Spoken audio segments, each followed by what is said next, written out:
We live our lives on a hidden track, letting our brains run on autopilot to keep us feeling safe, comfortable, and secure. We constantly chase a standard called normal, treating it like an absolute truth. But who actually decides what normal is, and why are we so deeply attached to it? What if our obsession with normalcy isn't protecting us, but it is instead creating rigid divides of us versus them and fueling a fear of the unfamiliar? It's not that norms exist or that norms are a thing or norms are bad.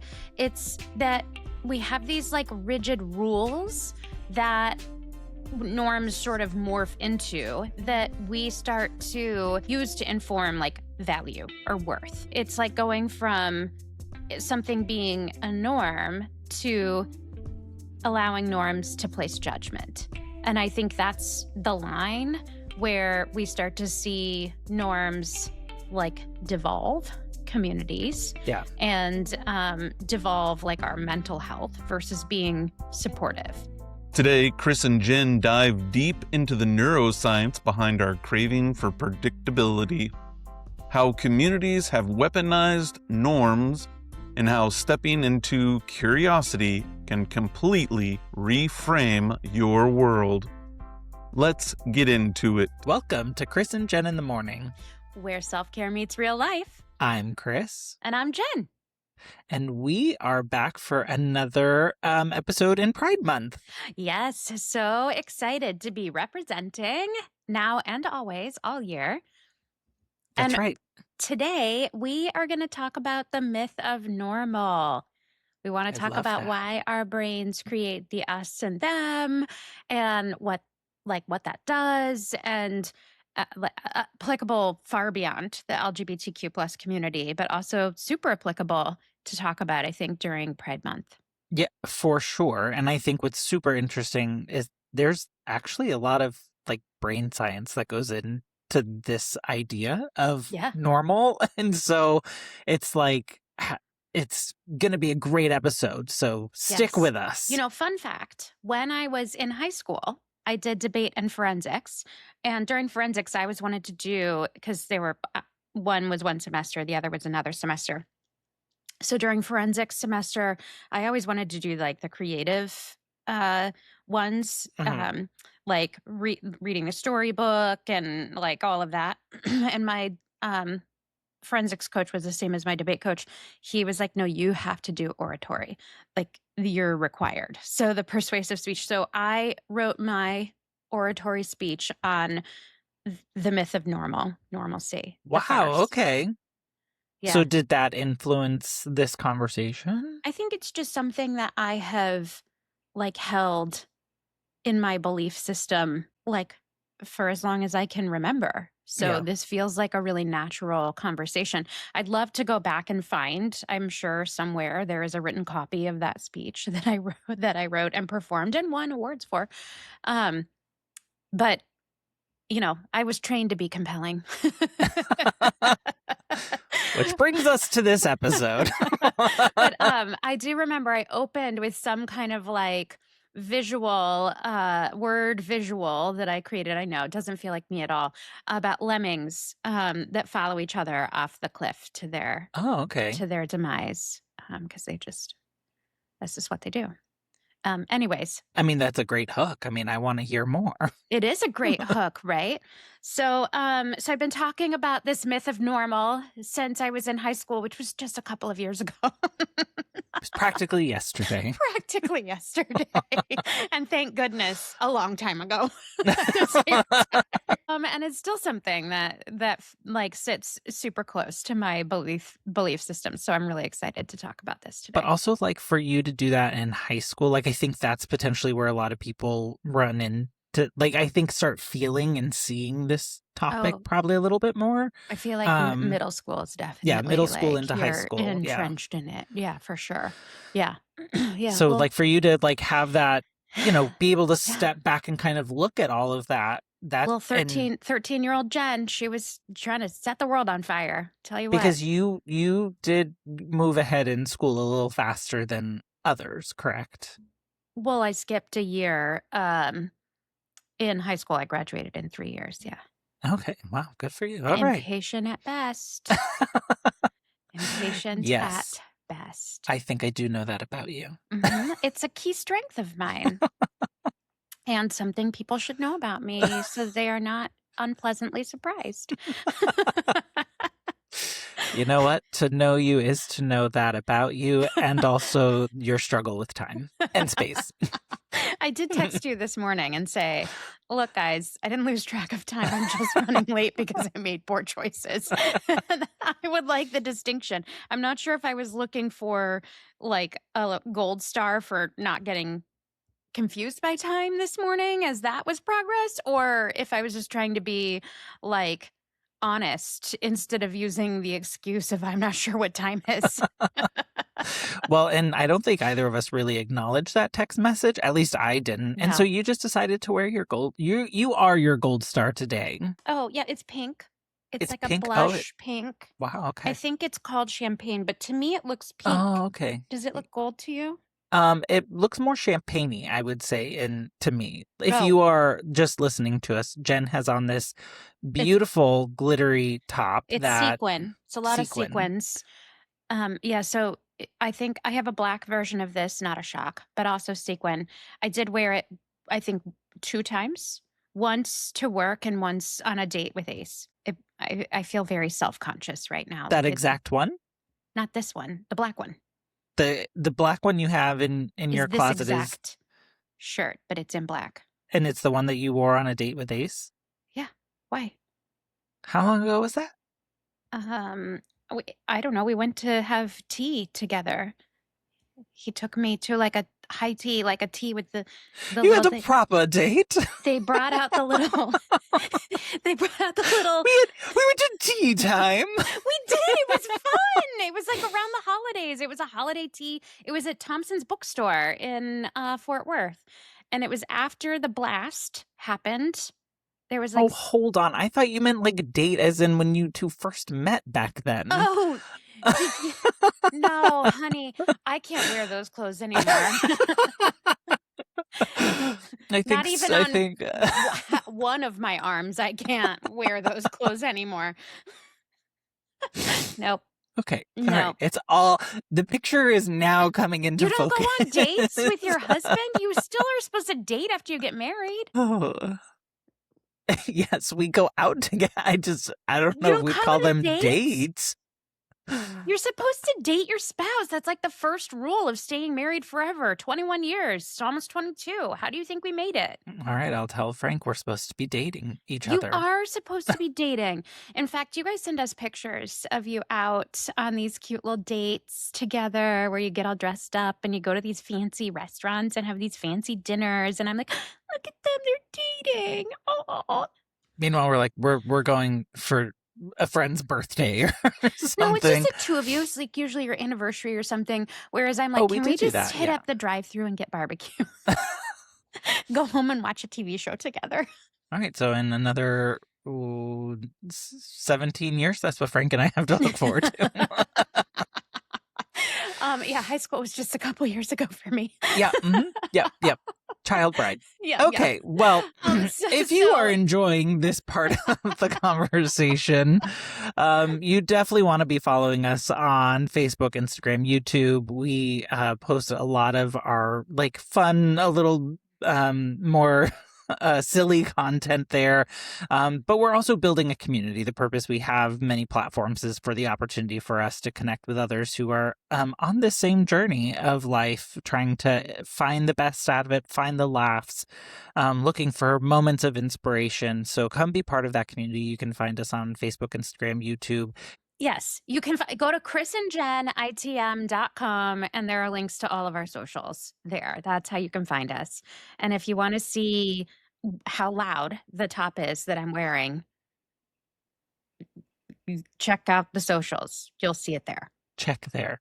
There. So let's start our episode as we always do with our gratitude moments. Yes, I'll start. So this week, my dear, amazing husband got and put up for me a like a squirrel resistant bird feeder. Mm. And he's hung it in a spot on the pergola that I can see from my seat on the couch. So we call it Jen's Diner. I filled it with the bird seed that my friend Kelly gave me. And it took them a couple days, but the birds have figured out that this is the diner. So we have a frequent flyer house sparrow that Okay. loves to come by. We have a cowbird. Which we found out recently is like an invasive species. Yes, but like somebody raises, like, it doesn't just ruin the nest, because otherwise there wouldn't be any more cowbirds. They'd be like parasitic, so they don't build their own nests. They just lay their eggs in other birds' nests.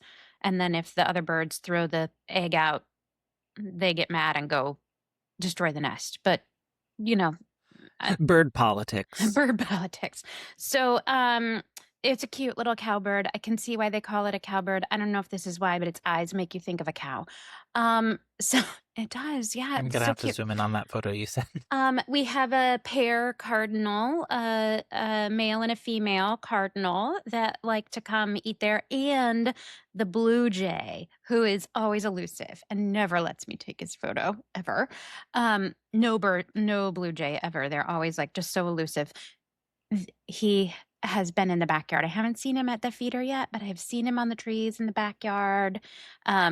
There's probably a few others, but they just like to come and, like munch while I watch and take photos through the window that don't look so good. Oh, of course, there's the mourning doves, but that little couple, they like to hang out all the time. I just So love no it. squirrels have attempted yet? I mean, I know it's anti-squirrel, So, but we have the cutest squirrels in our backyard, and they love to climb up on the tree in the backyard and just like lay out flat on the branch when it's really hot and just like kind of like chill there. Like they're just lounging, like you would see somebody lounging in a pool on a pool lounger. That's like the squirrel on the branch.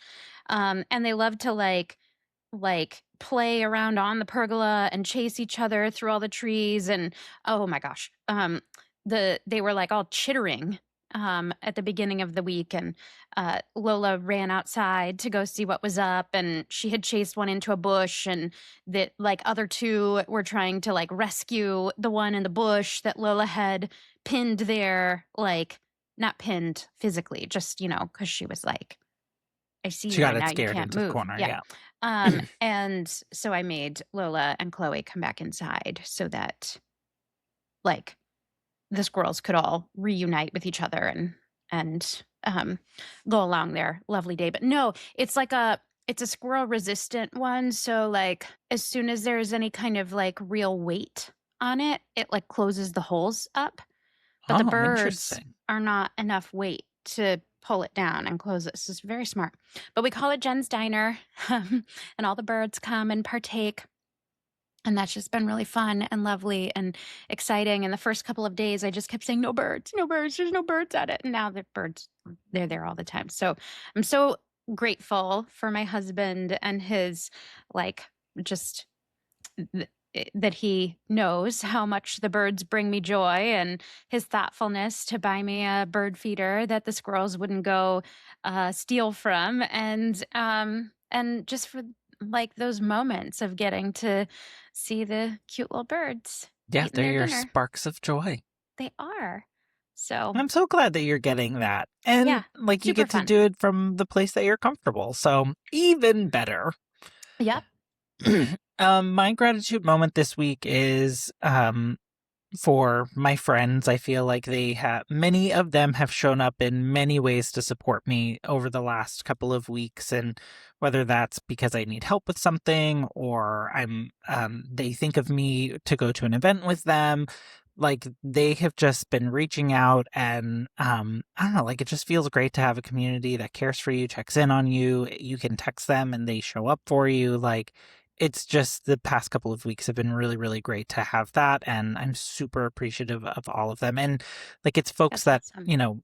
I've known for many years, and some of them I haven't seen in quite a while, but, we still stay in contact, and they still Yeah. show up when I text and need that help. So it's it's great. And then having messaged you and Asen like, hey, why don't y'all come out to New York City? And then next you thing I didn't have know, to y'all ask are me coming. twice. Booked. Done. So excited. I'm so excited to see you for the 4th of July and can't wait for all the photos that will come out of that. I know there will be lots of good, fun adventure. Oh, there always is when we are together. Yes, there is. Also, like, Citrico, watch out. I'm on my way. We were there yesterday, so I gave him a warning. Give him a warning. Gave him a heads up. Make yeah. sure Not they're a warning, prepared. a heads up. Yeah. Make sure you're ready. Jen's coming. I mean, warning. Heads up. Whatever you want to call it. Whatever it needs to be. Just make sure you have the cold beverage ready for me when I show up. That's right. So let's get into it. Yeah, let's talk about normal. Let's talk about normal. Like, who decided what's normal and why are we so attached to it? That's like this nagging question that I feel like continues to surface for me. Like, normal is often just what is familiar or expected or common or reinforced by the community that we're in.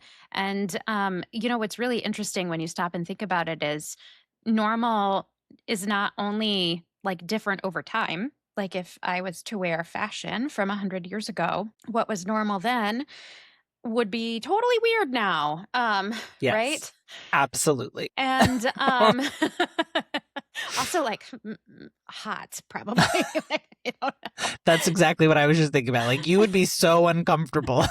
Like, that would not, thank goodness. It's a lot of layers. Thank goodness. I don't know that I would have made it. In fact, probably people like me back then were just seen as odd because they couldn't manage all of the like over sensory situation of it all. Yeah. Or like, I feel like, I don't know what they were wearing 100 years ago, but I feel like 100 years ago it was like tight corsets and big hoop skirts, maybe. I don't know. So that would be a lot. Yeah, it just sounds hot. It sounds hot. And I guess also you have to think about, like, 100 years ago, what people were wearing, like, where would be very different, right? Oh, like, that's a good point. I probably think about, like, European culture, American, European, but think about, like, what they were wearing through different Asian communities or African communities. Like, normal is different depending on where you are in both space and time. Yeah. So, well, I think that's a really interesting part around normal is where you exist. It's your world. It's the things that are influencing you. And sometimes it's hard to see beyond your world. So I'm going to give you the biggest secret up front. Spoiler alert. This is the biggest secret.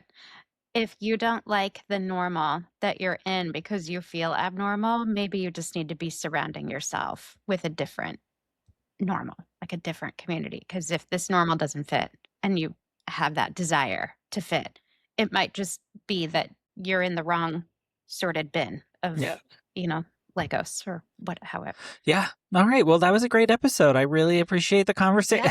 Yeah, there it is. That was it. No, let's like dive in because it's like this is something that happens within our brains.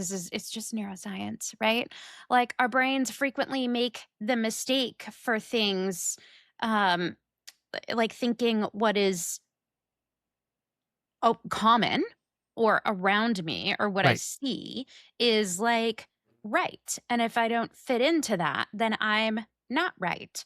And so then we're subconsciously trying to either fit in or having all this like negative talk about ourselves that we have to overcome.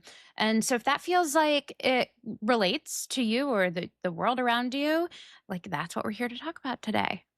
Yeah. And I think a lot of people probably think of this in like big buckets, if you will. But I guess I would also challenge people in some of the smaller things in life as well. So like, do you eat dinner at 5 o'clock? Is that normal? Is that normal? Yeah. What if I say I eat dinner at 3 o'clock? Then that'd be weird. Yeah. Mm-hmm. I would say that's odd. Yeah, right? Not judging, just an observation. Is it normal to live with your parents as an adult? Maybe becoming more normal these days. Yes, for sure. Is it normal to have tattoos? It used to like not be normal in many societies, and it's a little more normal now. Um, is it normal to never want children? That's, I I feel think, like that is a hot topic today. yeah, but I think it's becoming more common, right? Yes, correct. Um, is it normal to marry your high school sweetheart? Love. Oh, love, love. Is it normal to text instead of call? Yeah, totally. In fact, Absolutely. it is not normal to call anymore. As we've talked about, if you leave a voicemail, it's probably a 25% chance it'll be heard. Oh, I feel like that was generous. But it's so true. Like these are smaller things, if Yeah, you will. But I mean, they it change over just time. correct. It changes over time, and I think the worlds that you are operating in, like, influence some of this stuff, and it influences how you move through the world, and the the normal things that you begin to see in your day-to-day life. Yeah, normal changes depending on where you are, when you are, who you're with, and yet we also treat it like it's some absolute truth, Right. as opposed to something that's flexible. It's fungible. Is fungible a word? I don't know. I feel like you just made that up.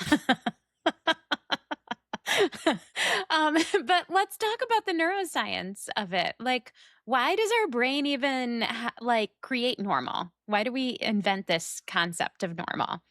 Well, Um, we've kind of talked about it before, like where our brain looks for patterns, right? Like it looks for things that are we can predict, and prediction makes us feel safe. It makes us feel like we can expect what's going to come next. And so when we think about our brain, its primary job actually isn't thinking, it's survival, which we've yeah. talked about before as well. Yeah, yeah.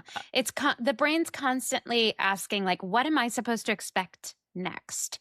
It's like this anticipatory machine because that's how it keeps us safe, by anticipating what comes next. Yeah. And we've talked a lot about, like, from an economics standpoint, like, uncertainty is, the thing that makes the economy really, like, kind of do weird stuff.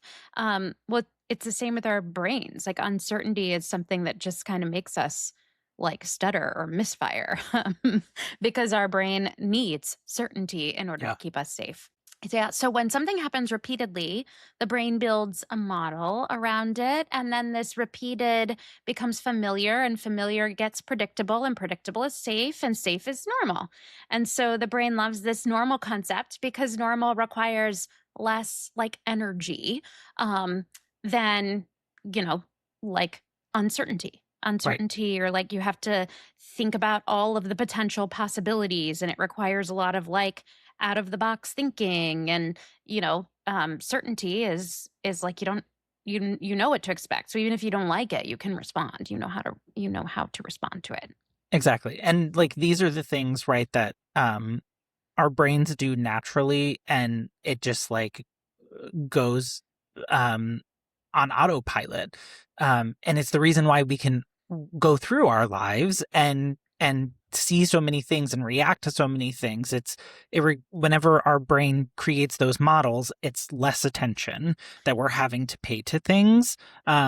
And whether that's right, wrong, or indifferent, our brain just sees that pattern and it's in this more comfortable state. Yes, it is not prioritizing the best outcome. It is prioritizing the most predictable, most familiar outcome. So Right. it will keep you at homeostasis. And so why do communities? So that's why our brains are just on autopilot, subconsciously creating norms. But what about communities in general? So going from, like, psychology to sociology, humans, we've talked about, we're, like, very like, social creatures, right? We have this need for social acceptance, social belonging. It's a part of what makes us human. Right. And belonging to groups actually increased the chance of survival, historically. So when you were isolated, you were less likely to survive. But when you were part of a group, it was like a survival instinct to become socially accepted. And so that means that communities naturally create norms around appearance behavior, language, traditions, values, because norms help groups function together as one, as opposed to having this constant um, mix of things that don't fit. And so without norms, you like it's hard to create cooperation. There's like this constant distrust that comes in because you're not seeing something from the same perspective or understanding. So you're constantly on this, like, wait, why is that different? Why is that not what's expected? Because predictability is decreased, right? So norms are actually not inherently bad. Norms, while high school Jen would say normal is the enemy, like norms actually have helped us survive over time. Um, and they often help communities thrive. Like if we didn't have like rules and laws that helped create what normal was, that would just be chaos all of the time. And then we'd be living in like amygdala hijack just to get our Yeah. basic needs met. That would be like exhausting. It would be. And I think in today's society, it's much more nuanced than what it was like hundreds of years ago, right? Because less technology, less advancements, the norms were things that did help keep you alive. You showed up in certain ways. You drank certain things. You ate certain things because like you knew that it was safe. It was things that it protected us. It was a safety mechanism. But as it seems like as time has progressed, and I'm not saying that this didn't happen back, hundreds of years ago, but like it's now created in groups and out groups, and it starts to kind of chip away at people and who's allowed in, and what they're doing is weird. And it's like, well, why is it weird? Is it just not normal to us? And I think that's where the issue is. It's not that norms exist or that norms are a thing or norms are bad. It's that we have these like rigid rules that norms sort of morph into, that we start to use to inform like value or worth. Yeah. And so it's like going from something being a norm to allowing norms to place judgment. And I think that's the line where we start to see norms like devolve communities, Yeah. and devolve like our mental health versus being supportive. And so that like gets into like a little bit more neuroscience here around how we other things within our brain, right? And I think this is like whenever you think about the people that you are hanging out with, there are commonalities amongst all of you, right? Like there's a reason for you all to have connection, and there is a reason for you to have a level of safety. Yeah. And a lot of times our brain starts to categorize those things as being safe, and automatically it's just something that we do. We see familiarity, we feel connection. But then whenever we start to then bump that up against something that's maybe not the same as our like homeostasis, we then get into this point of like friction. And that's where you start to see those divides start to happen. And again, whether it's like intentional or not, our brains are like firing, thousands of times a day, categorizing things automatically. Well, and this is what I think is so interesting, because I know, a couple of months ago, I think I sent you some of my thoughts that I was journaling out, of course, around like categorization and organization, and how we as humans just feel the need to label everything. Like, why is it that we feel the need to label everything and put things into categories? And so as I was like doing a little bit of research for this conversation, what stood out to me was, well, why do we do that? It's because category making is really efficient. Like once you can lump something into a category so that you can anticipate, because the brain is wired for anticipating, then all of a sudden, like that becomes really comfortable, because it requires less brain power, less energy within yourself to figure out, like, how do I respond to this? So once you put a label on something or put it into a category, then subconsciously your brain doesn't have to do all this work to figure out what's going to happen. How do I respond to it?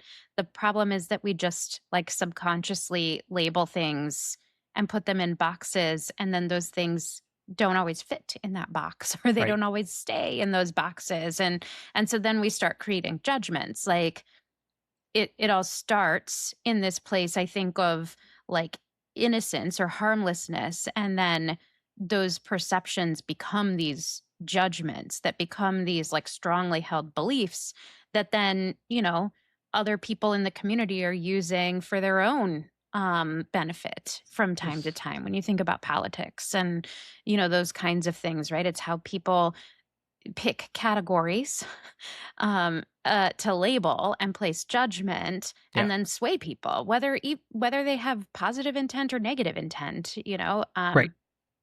I And think of so, this a lot like around like what our brains do with change as yeah, well. And I only share this as like as another way to kind of think about it. Like again, change is scary, change is hard. And it's because you're breaking a cycle. You are breaking a routine that you used to. And so when it comes to this idea of our brain like categorizing things, yeah, to me, whenever we are moving through change, moments of change, it's disrupting that. And so our brain starts to like freak out a little bit and like, yeah. oh, and so I frequently find myself, okay, am I finding this difficult because it's something new and different and it's not what I'm used to? Or is it because it's really hard and like it's someone has overly complicated a process? Like, Yeah, absolutely. Well, and I think the thing is, like, this is where stereotypes, exclusions, and prejudice start to come in. Is we've happened upon this sort of naturally, and then we take it from the thing that's serving us to this, placing this judgment on it. It just kind of morphs into that, yeah, and our brains aren't really wired to notice differences, or they are. There was. Our brains are wired to notice differences. They're not wired to like fear differences. right. And that part, like the fearing what is different, that's a learned behavior that happens over time. And so when we think about like the LGBTQ plus community, that's a part of where this like fear has come from, or this like desire to other and then keep the community in a box, and all of this like legislation attacking the rights of trans individuals. It's like this othering that is like being triggered by this place of fear, and or whoever wherever that starts. That's why a lot of people respond to it. And if you think about the language that's used even in a lot of these bills, it's about like, oh, the threat that they impose. And of course, like if you think about it logically, like I am threatened by a number of things, and never has it been a trans person. Right. Like, But I think that's a that's a good example as we're in Pride Month. But think about this like back in the civil rights era, yeah, when women's rights, like this yes. stuff has existed. It's just a matter of like how time has changed. Oh yeah, it's just which group are we going to other? It's like the same cycle occurs over and over, just like the seasons in the year happen over and over and over again. They just, each one looks a little different, but they still come back around again. Exactly. It's the same thing. And I think what to me is has been really interesting in reading through a lot of this is it's it's like the way that our brains get us to these places.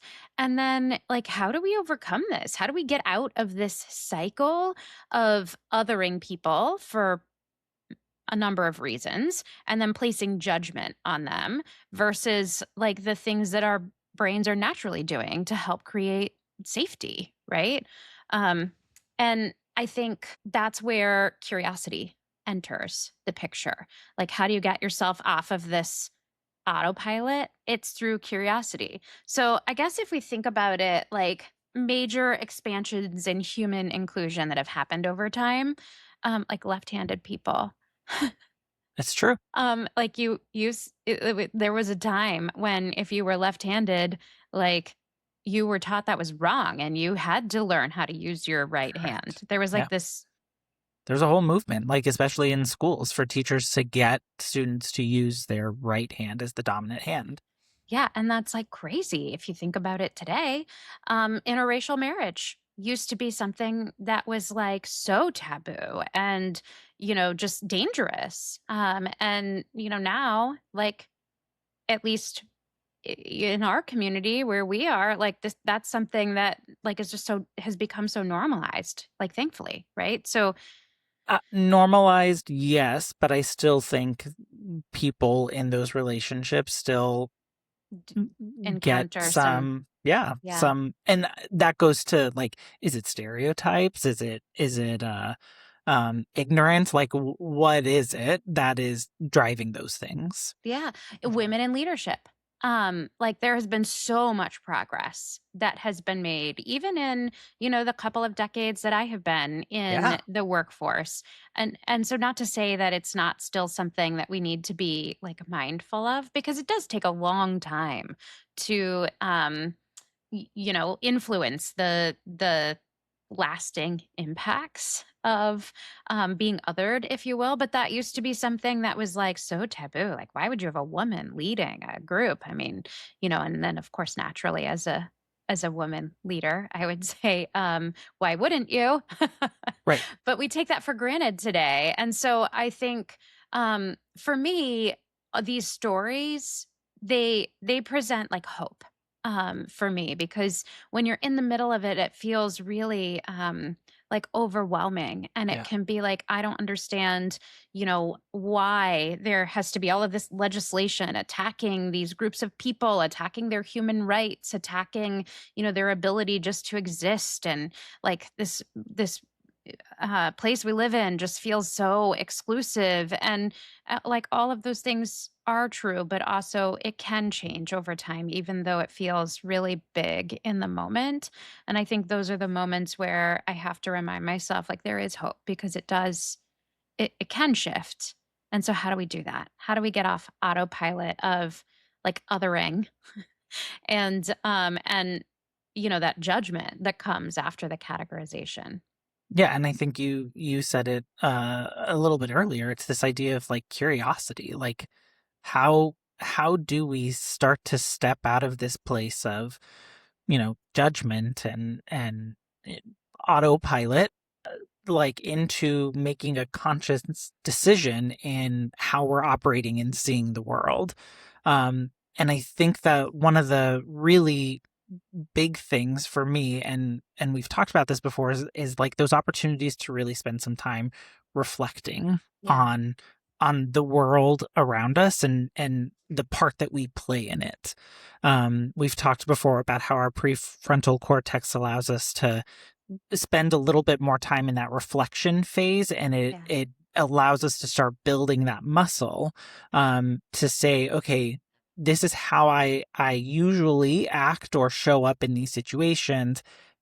Now that I've noticed this pattern, how can I start to change it? And so we have Yeah. to figure out like how we activate that part of our brain more, so that way we can start showing up a little bit differently. Yeah, it's so funny because I feel like in so many of the topics that we talk about, the first step is always just awareness, like Right.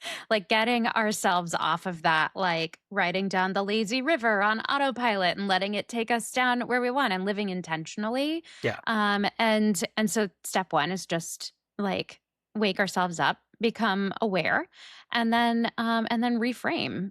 So the brain is like such a beautiful, fascinating organ. And there are all of these like competing, conflicting parts of it that are used for different things. And so, where we talk a lot about like the amygdala and the other parts of our brain that are like that response portion of the brain that does the kind of instant reaction to keep us safe. And then there are the other parts that work almost oppositely, like the prefrontal cortex that allows you to like step back and think more reflectively and pull Yeah. in additional inputs and like do those critical thinking skills to challenge yourself. And so I think that's just it, is we have to become aware and then start reframing and challenging ourselves and getting really curious about, wait a second, I heard that thought pass through my head and that felt like judgment. I don't know. Like, is that serving or is that not serving? Why do I think that? And I think that's where empathy comes in. It's where like getting to like pushing yourself to listen to things that you don't agree with and then just go down the path of asking questions. It doesn't mean you have to change your mind. Right. It's just about getting more inputs, gathering more data, right? Well, and just like how we talk about, like our brain automatically does these categories, it takes in information, puts them in boxes, things like that. It does that automatically. So if we start to train our brain a little bit more, which our brains are remarkably adaptable, you can tell by our history that we're able to adapt. Yes. But we have to be, again, that it's that awareness and questioning those actions or those thoughts that are as they are being processed. So that way we can then choose to kind of change that categorization, and be aware of it. Well, and I think what's so interesting is, like we talk about self-kindness, being kind to oneself. So it's not about saying, oh, this autopilot thing that my brain does is like a problem. And oh, I wish I didn't think like this. And, why do I do this? And how do I change this about myself? It's not a flaw. Autopilot is actually a feature. Because if you had to consciously analyze every decision that you were going to make all day long before you even ate breakfast, you would be like ready to get back in bed. You'd be overwhelmed. And so autopilot is really helping us. Like when you think about like how you get to work, if you had to like place conscious awareness on every single decision about how you move the car into drive and put your blinker on and do all those things, you would be exhausted. It just requires so much energy to actively think. And so the fact that these norms or routines come into play is how you preserve energy to continue like growing and adapting and like learning the new and experiencing adventure. And it's what like takes care of all of those things that have to happen so we can chase happiness, right? And so it helps you navigate social situations. It helps you recognize faces. It helps you make thousands of those small little decisions, like breathing in and out. I prefer that be an autopilot thing, because when I start to think about breathing, then like I get a little anxious. Like, what if I stopped? So the goal isn't how do I stop judging? It's how do I notice when my first reaction is not the whole story? And like, I mean, are we ever working with the whole story? Probably not, to be honest. Right. Well, I think like those are the questions we have to be asking ourselves. Like, and you and I have had this conversation many a times around like, wow, this self-development and self-growth, it takes a lot. Like it is a lot. And for the exact reason that you just said, it's like you have to be open to noticing a pattern. From that, you have to understand why that is your pattern. And then whatever actions are being taken, why are those the actions that I'm taking or not taking? Like it is a lot to sit and try to evolve. Yeah, but if we do start to notice our of courses, anytime we say, well, of course, if we start to make ourselves pause, like make whatever your phrase is, if it's of course, well, of course people want children. Of course everyone celebrates the holiday this way. Of course everyone would naturally feel great that I said Merry Christmas to them. Of course everyone wants to get married. Why wouldn't, my children want to get married? Of course men do this. Of course women do this. Of course families are this way. When you start to like hone in on those words, just use them as triggers, then you can create this pause, this natural pause within yourself that is like a signal to go, wait a second, am I just assuming? Or is this a place where I can get curious instead? Is this the fast brain automatically saying this is the label, or is this the slowed down brain going, oh wait, maybe I should take a step back, because my of course is is only from my perspective. Yeah. So let us take a step back, because you just said a fast brain and a slow brain. So you're saying I have multiple brains No, you only have up one here? brain. You just have one brain. I mean, maybe somebody's got two brains, but one brain. But it's like those different pieces inside your brain, right? The parts of your brain that are the reaction parts of your brain that are wired to move super fast and like categorize things on autopilot, like we've been talking about, versus the parts of your brain like the prefrontal cortex that allow you to step back and think more diligently, more intentionally about like that prefrontal cortex. The way that it works, it actually helps you pull in multiple perspectives to analyze something and challenge yourself and challenge the way something is thinking. And so like some people just don't decide to switch into that part of the brain. Or some, I shouldn't say some people, I should say we all do it at different times, right? So when you're going on autopilot, kind of letting life carry you down a direction, versus when you're starting to be intentional and saying, wait a second, I want to be more thoughtful about this. And then that's when that part of your brain that allows you to analyze things on a deeper level starts to kick in and adding all these different inputs. Got you. So it's like in those moments that's when you start looking into those of courses that you were talking about. And then I've also heard it recently, like anytime that you like always, women always, or yes, that's a good one. Yeah, like when anytime they use this like broad language, global language, yes, like always, never, any of those like absolutes. That's a good time to be thinking, but is that true? Because absolute changes over time, right? Like, just imagine if you were to show up in the fashion that for your place, wherever you are, was popular 100 years ago, would you be considered normal? That's so true. Like you wouldn't. People would look at you and think, that's strange. I wonder what they're doing. I think that's saying it really nicely.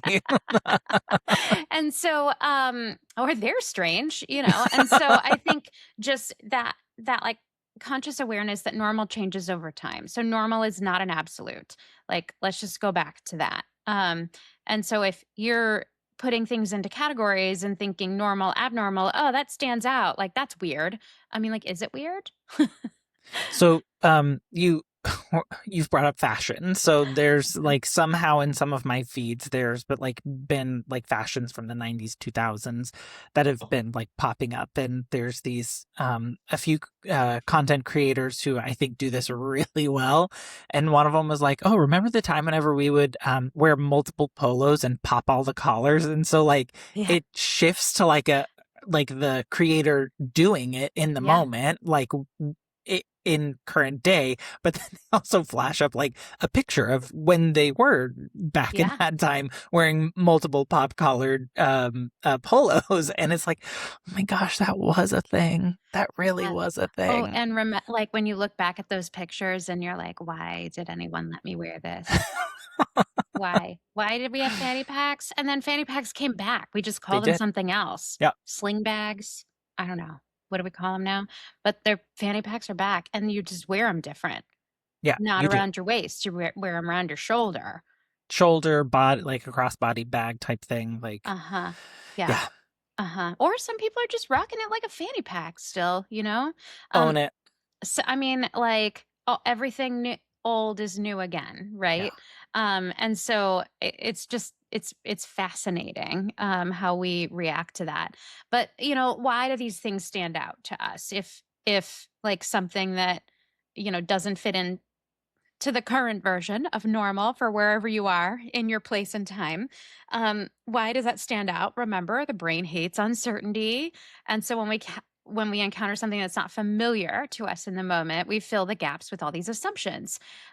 So I have said the phrase, that's weird, a number of times, right? That's so Jen. But that's my language. But like you kind of feel like, well, that's weird. That stands out. That's different. That's non-standard. I admire the confidence of that person. That's non-standard. That's just a nice way of saying that's not normal. So instead of those thoughts, try and, well, that's different than what I'm used to. Because it's just a tiny little shift, but saying that's different than what I'm used to versus that's weird, it changes from being like a judgment to an observation. Yeah. And so that opens up your ability to be curious. It kind of like tricks your brain into, okay, we're not done categorizing. We haven't just put this in the weird and moved on. We're like curious, right? It well, and I seeds think your that's why like curiosity. words are important. Like I know we've Yeah. talked about this before, but like words are important because they do have meaning, and then those meanings ultimately get inside of us, and that is what starts to create these pathways. And so if we're able to start being more conscious about the phrases we use, the words that we're assigning to things, we're more intentional about like our openness and the things that we are coming or encountering every day, like those observations. If curiosity lives in those observations, if we're able to like change those little things to make us more curious. Well, and I think that's where you have to start auditing your inputs. Like what situations are you putting yourself in? Who are you surrounding yourself with? Where are you choosing to be? Because remember, when you feel stuck somewhere, you've just given up your agency. Take your agency back. There are all kinds of obstacles and reasons that we have to stay stuck where we are, but there is also always a way out. And so if you weigh your pros and cons and you just feel like I need a group to be able to fit into and I don't fit in here, you don't always have to change yourself. You could just change your surroundings. And I think that's where like the beauty in the virtual world that we have access to like comes in, because you can find your sense of community without having to like pick up your whole life and move yourself, right? I remember this became a very big topic of conversation in 2020 after George Floyd's murder, because a lot of people in the community did not feel it was on them to have to educate people. And it's not just like the education about why they were upset about it. It's also the things that are informing us, the ways that we are consuming information and creating those categories in our brains and informing ourselves and how we're showing up in certain places. Like all of this stuff comes together. And so whenever we are constantly like if we're amongst a group of friends who are always looking at the same news articles or the same socials, like, yes, you're likely going to have consistency in viewpoint, and that creates connection and a sense of community. But it also runs the risk of othering. Like you start to push out like, oh, well, if you think differently. Right, exactly. Yeah, what we repeatedly see becomes what we expect. And so if all of your inputs look the same news, same viewpoints, same community, same stories, then you're narrowing your viewpoint. And if instead you are broadening what's around you, then you're broadening your ability to see like the multiple versions of normal. And I think that's what inclusivity is really like based in, right? I mean, yes. And as someone part of the LGBTQ plus community, like I noticed myself, like I was not as aware of things happening in the trans community. And so I tried to, like, I did an audit of, well, what am I seeing? What am I understanding?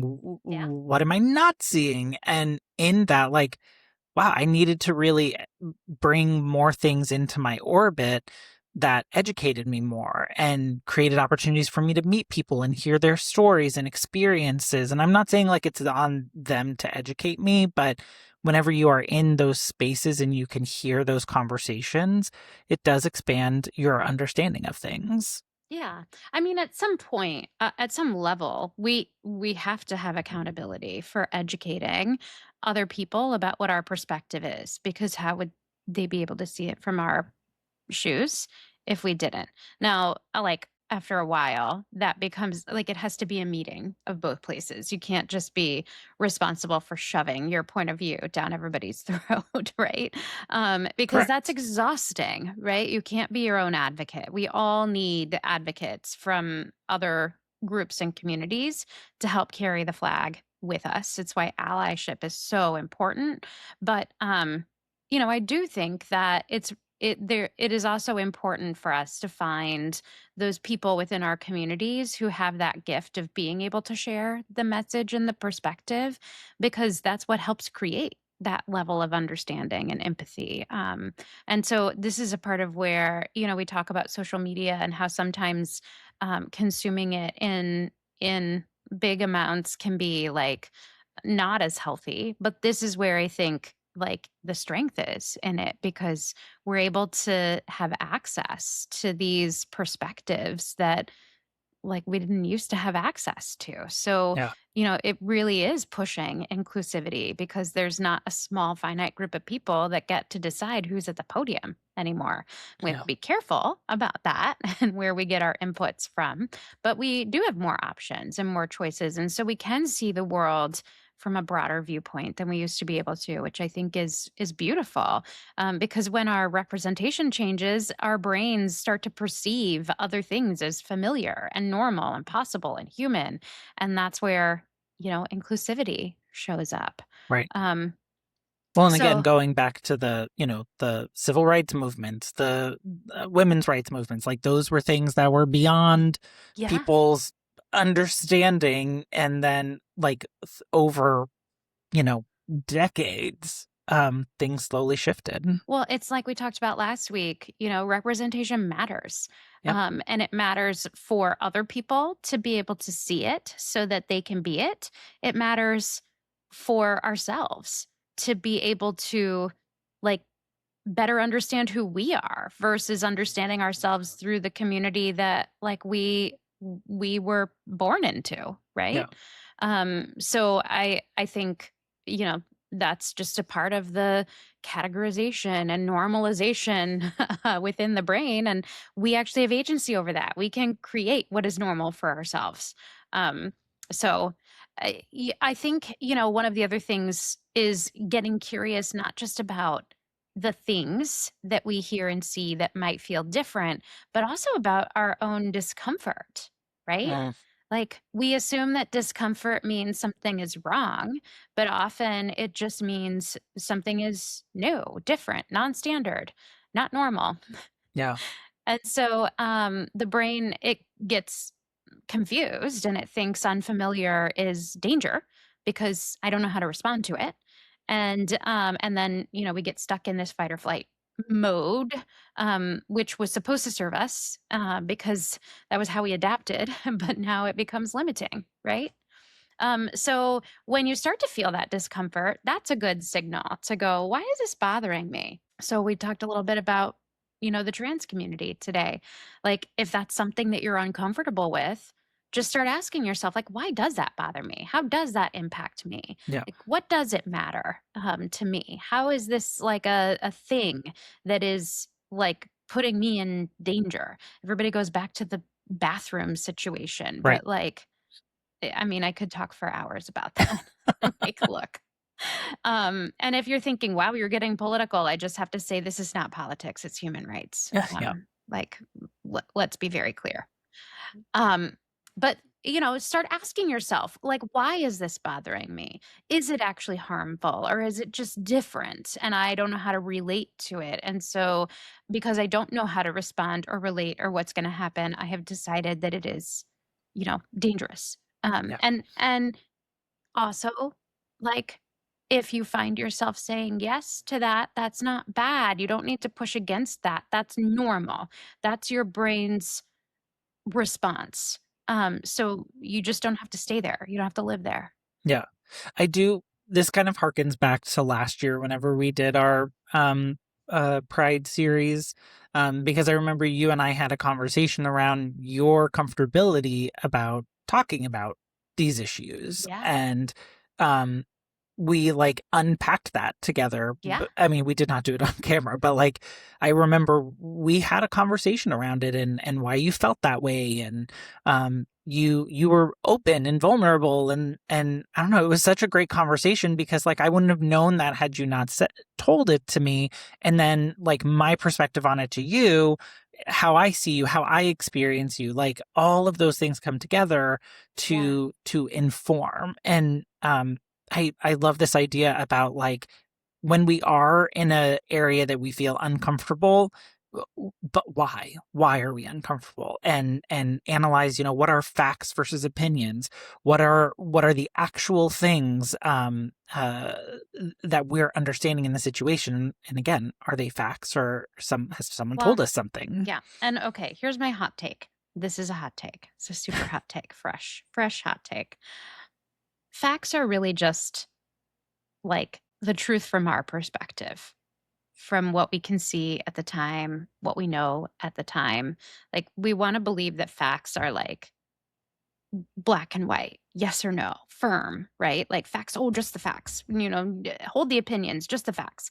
But if you think about it, like think about science over time, our understanding of how the world works, how the universe works, have like all of the things. Those are like very facts. There's science. You can't argue with it, right? Except for it changes over time because we learn new things over time, right? And so a fact is really just as much data as you can gather and be able to see from your perspective at the time. So even if you're stuck in, well, these are the facts, I mean, how big is your perspective? Yeah, I totally hear that, and I agree. I know I said hot take. Yeah, you said it was a hot take, and I will say I am feeling a little heat, because that is true. Like our knowledge and understanding of things progress. I think there has been some recent because I of where I work, I hear of things specifically within like the oncology space, and there is definitely some new science coming out and like recently it has like changed people's understanding of some of the science behind it. So I totally agree that facts are likely based on our understanding of things.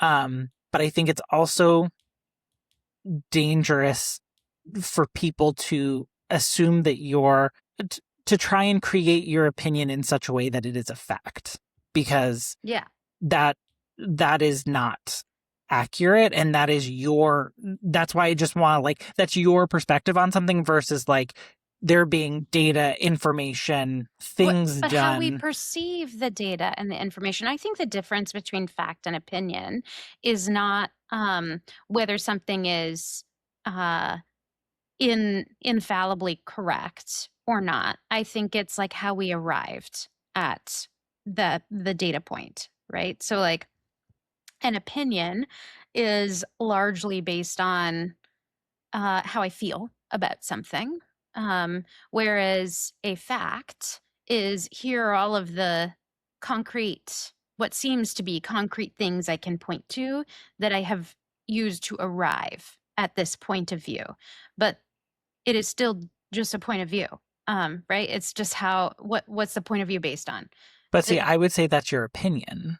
Well, like if you're using facts to come to this place, that place is your opinion. That has been I think your interpretation of the facts. The facts like have changed over time as our understanding changes of the world around us. Like as we gain more knowledge or insight of how things work, right? So the world used to be flat. That was a fact. And now it's like, well, it's definitely a fact that it's not flat. Right? It's been updated recently, I believe. I mean, I'm just saying if they change over time. And so when you start to realize that everything is just kind of a facet of perspective, I think it allows you to go, okay, well, I don't have to be so grounded in judgment of whether something is right or wrong. Now, it's a hot take because I was brought up in an environment that it was like right is right and wrong is wrong. And if you water down the facts, then, I don't know, you're going to hell. You're watering down, Yeah. everything that we believe in, because why? Our brains like certainty. So when I say to you that facts are really just like data inputs based on how we are able to perceive them at the time, it probably feels really uncomfortable because that is living in a world of full uncertainty, right? No, like that's not the part that makes me uncomfortable, because I agree with that. Like I Yeah. agree that our understanding of things and not and the It knowledge changes and over science, time. it does, because as everything evolves and we're able to see deeper into things, or we're able to have a different perspective, like our episode that we did on like space and all of the things that Yeah. they have found within space, it has changed over time. Yeah. I just think like I think if you are only going through the world and you are operating on solely how you feel about things, Yeah. No, agree. check yourself. We're saying the same thing there. I think that's it. Is like the difference between a fact and opinion is not how absolute something is or isn't. It's how we arrived at it. Like, is it based on data points, based on our perspective at the time, or is it based on how we feel or what we think with no data to back it up? Like Yeah. that's the difference. It's not absolutism, and we tend to think that. At least I was brought up to believe that facts are absolutes that never change, and that's actually like not true. Enter the Brontosaurus, which was my favorite dinosaur until it wasn't. But that was when I didn't know that dinosaurs were real. So I digress. Um, I think, the thing is, like our brains, they naturally scan for differences. And that's actually, there's a term for that called salience.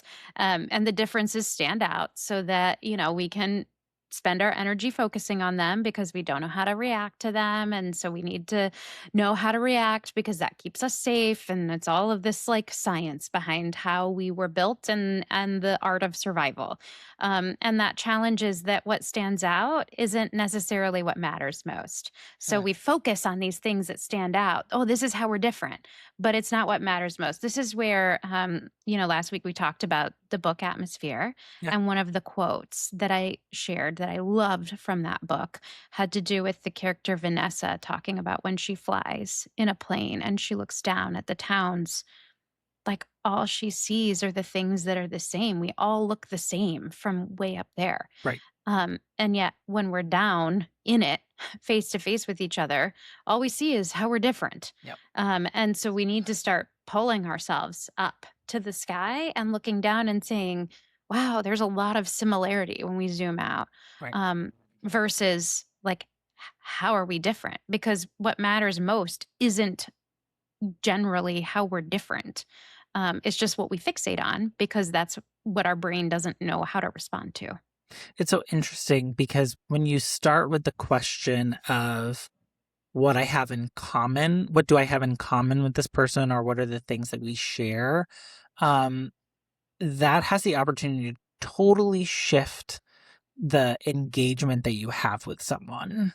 Yeah, because you go from like pulling someone, like that's pulling someone in, like yes. wanting to learn more, wanting to understand, and those connective things. But whenever we start with, okay, well, where do you stand on this topic? And because I need to know, like, where, how hard I have to push or how understanding I need to be, like, you're just setting up a very like volatile situation. Yeah, when you watch what actually happens, what lights up, the different pathways in your brain that light up, when you're asking, like, what do we have in common? What do I share with this person versus how are they different from me?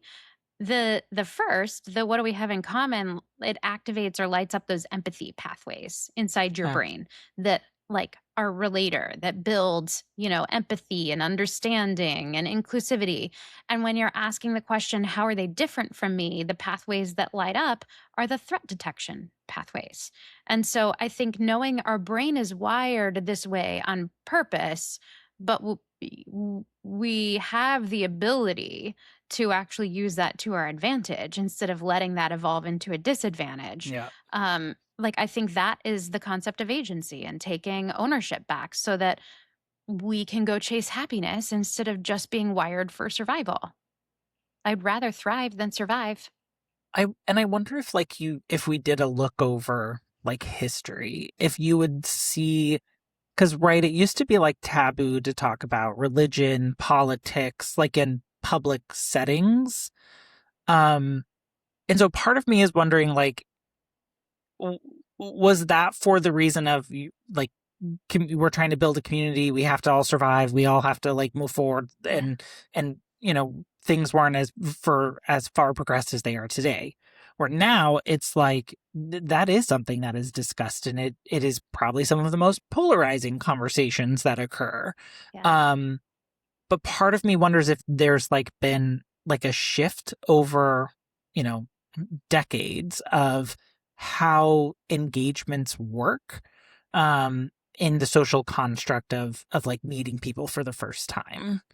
Yeah. I don't know if that makes sense how I'm phrasing that. I don't know. I think though this is where like neuroplasticity comes in, right? So if you think about it, one of my favorite comments or phrases, one of my favorite sayings is that you don't have to have all of the answers.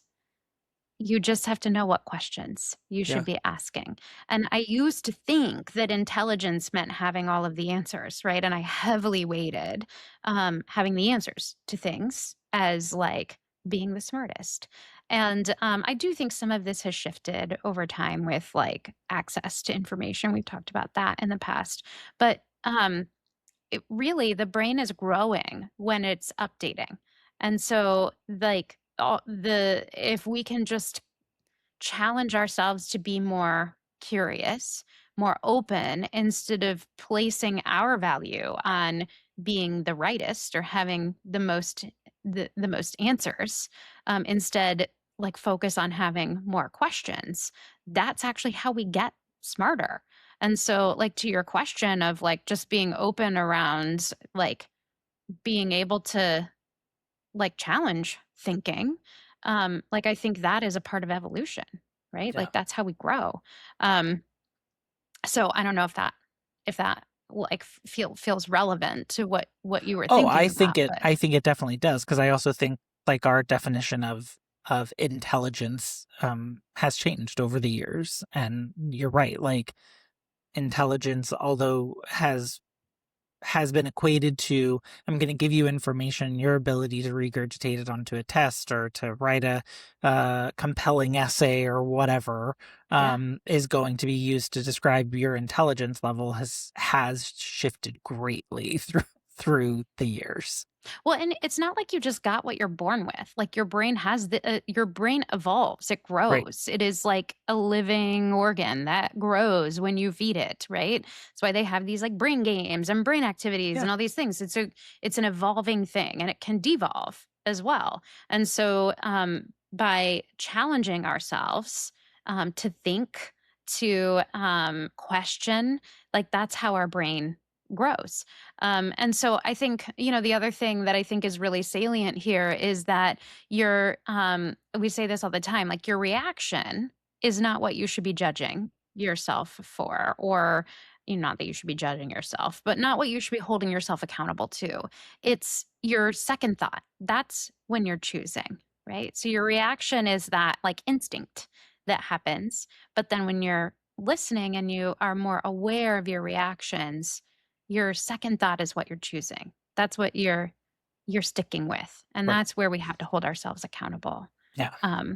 So just interesting, I think. So why are we talking about this in Pride Month? Why is this one of those areas that we decided, we've been very intentional this year about topics that are both relevant in Pride Month, but also something that everyone can connect with. Well, that's intentional, right? Because if you can connect with the concept, then you can start to apply it to a group that maybe you can't connect with, or people listening to us probably our more inclusive mindset because we're pretty forward about our advocacy and allyship. But like, how do we get other people to start to see the world a little bit differently? If you can relate to the concept, then you can start to like weave it in towards topics that feel a little less flexible or fungible, which is an actual word, by the way. Oh, it is. It is. Fungible is a word. I didn't just make it up. It's an item or asset whose individual units can be readily and exactly interchanged with another of the same type of value. Okay. Fungible. So interchangeable. Just think interchangeable.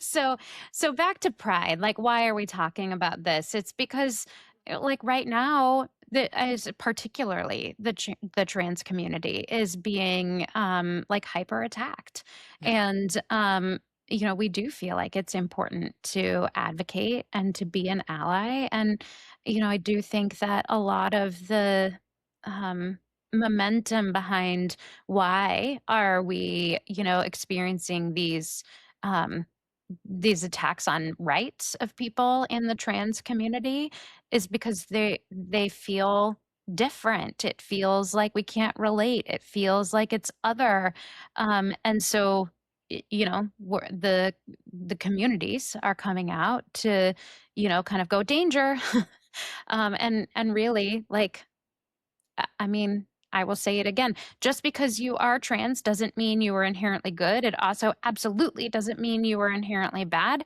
It is but I mean, if I'm going to be in the bathroom with somebody, it's not the trans woman that I'm afraid of. Yeah.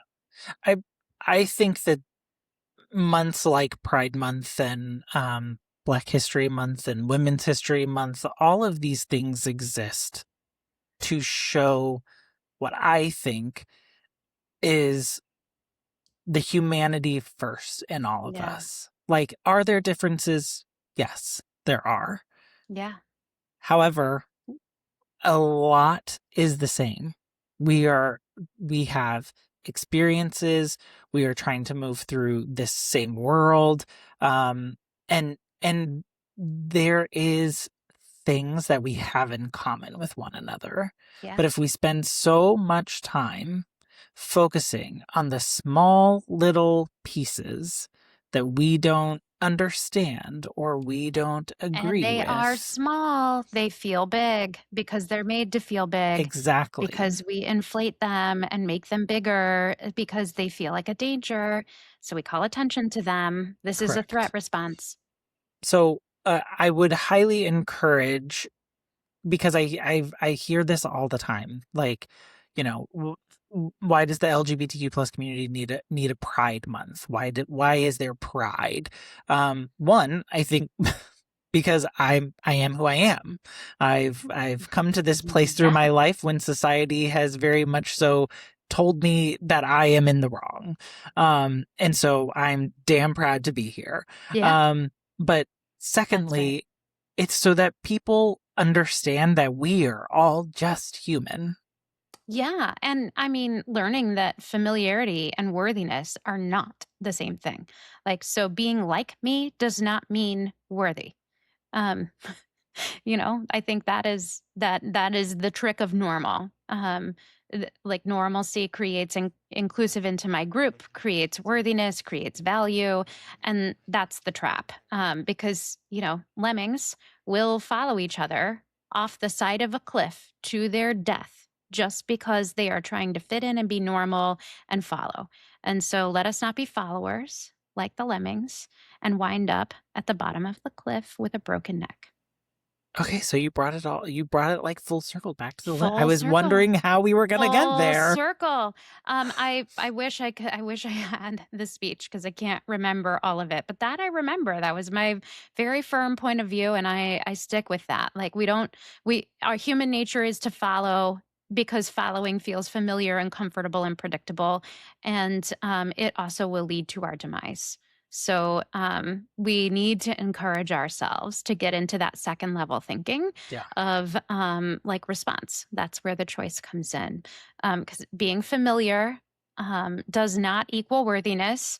Being unfamiliar does not mean that somebody deserves less dignity, respect, or belonging. Yeah. Like, I can relate to stress about public bathrooms. And I just, it is so upsetting to me that there are people that need to be able to use the bathroom that are not welcome in any place. And that's not okay. That is not okay. Great. So, unfamiliar does not mean that you deserve less dignity, respect, or belonging. And Pride Month isn't just, it's not the only time that this becomes important, but I think it is an opportunity for us to remember that and remind ourselves that we're fighting for, dignity, respect, and human rights. Right. So that's our Pride connection. But Yeah. but the reason for the topic during Pride Month again is because it's something that it is this idea of the what is this normal quotes idea, like it really is something that we should challenge, and we should seek to better understand in our minds what we think normal is. So what if the goal isn't necessarily to eliminate our assumptions? What if the goal is really simply to become aware enough that our assumptions don't get that final vote?